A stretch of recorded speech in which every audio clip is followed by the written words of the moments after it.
Le PSC, Pacte de stabilité et de croissance, regroupe un ensemble de critères que doivent respecter les États membres de l'Union européenne pour assainir leurs finances publiques et coordonner leur politique budgétaire. Il reprend certains principes édictés dans le traité de Maastricht de 1992. Les États européens devaient, jusqu'à maintenant, maintenir leur déficit en dessous de 3% du PIB et leur dette publique à un niveau inférieur ou égal à 60% de leur PIB.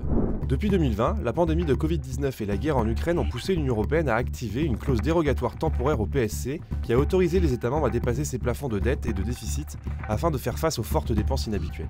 Le Parlement européen a adopté cette semaine une révision de ce pacte de stabilité qui prévoit que les pays dont la dette publique dépasse 90% du PIB national devront réduire leur dette de 1% par an et ramener leur déficit à hauteur de 1,5% du PIB.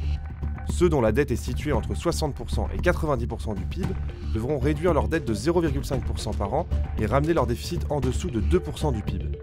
Les États devront présenter à l'Union européenne leur plan pour atteindre ces objectifs. Ils devront également prouver que les investissements choisis respectent les ambitions de l'UE en matière d'écologie, de numérique, de sécurité énergétique et de défense.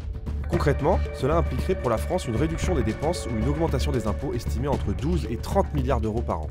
Députés du groupe Identité et Démocratie, nous nous opposons à ce PSC qui donne le droit à l'Union européenne de contrôler nos dépenses. En 2021, la France a été contributrice nette à hauteur de 12,4 milliards d'euros.